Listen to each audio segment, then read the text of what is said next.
जीवन में सब्र का महत्व। धैर्य के साथ आगे बढ़ते रहना चाहिए क्योंकि कभी कभी सफलता देर से मिलती है। कुछ लोगों को कड़ी मेहनत के बाद भी आशा के अनुरूप फल नहीं मिल पाते हैं और निराशा बढ़ने लगती है। ऐसी स्थिति में सकारात्मकता बनाए रखनी चाहिए और मेहनत में कमी नहीं करनी चाहिए।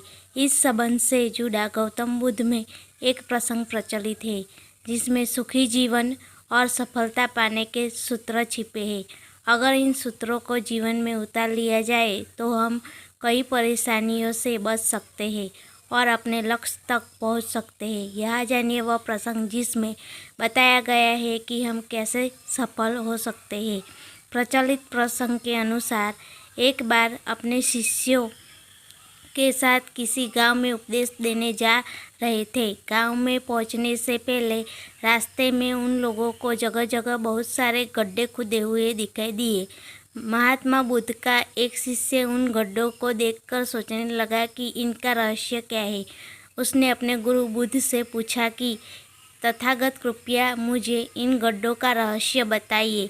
एक साथ इतने सारे गड्ढे किसने और क्यों खोदे हैं? गौतम बुद्ध ने शिष्य को जवाब दिया कि किसी व्यक्ति ने पानी की तलाश में इतने सारे गड्ढे खोदे हैं। अगर वह धैर्यपूर्वक एक ही जगह पर गड्ढा खोदता उसे पानी अवश्य मिल जाता, लेकिन वह थोड़ी देर गड्ढा खोदता और पानी न मिलने पर दूसरी जगह गड्ढा खोदना शुरू कर देता।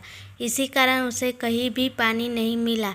बुद्ध ने शिष्यों को समझाया कि अगर कोई व्यक्ति किसी काम में सफल होना चाहता है तो उसे कड़ी मेहनत करनी होती है, लेकिन कड़ी मेहनत के साथ ही स्वभाव में धैर्य होना भी जरूरी है। कभी कभी लंबे समय तक मेहनत करने के बाद ही सफलता मिल पाती है। ऐसी स्थिति में व्यक्ति को धैर्य बनाए रखना चाहिए, वरना सफलता नहीं मिल पाती है। गौतम बुद्ध स्टोरीज 2। यह कहानी बहुत ही पुरानी है। उस समय महात्मा गौतम बुद्ध पूरे भारतवर्ष में घूम घूम कर बौद्ध धर्म की शिक्षाओं को प्रसार कर रहे थे। धर्म प्रसार के सिलसिले में वे कुछ अपने अनुयायियों के साथ एक गांव में घूम रहे थे। काफ़ी देर तक भ्रमण करते रहने से उन्हें बहुत प्यास लग गई थी।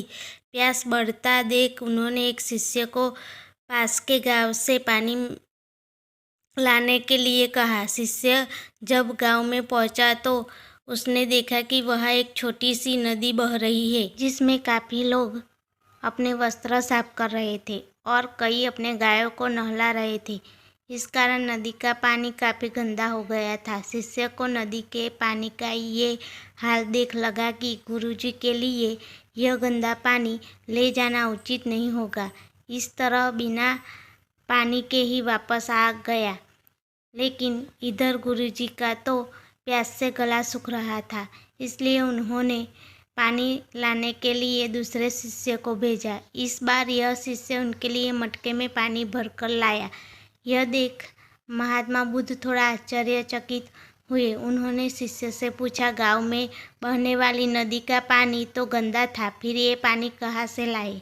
शिष्य बोला, हाँ गुरुजी, उस नदी का जल सही में बहुत गंदा था, परंतु जब सभी अपना कार्य खत्म करके चले गए तब मैंने कुछ देर वहाँ ठहरकर पानी में मिली मिट्टी के नदी के तल में बैठने का इंतजार किया।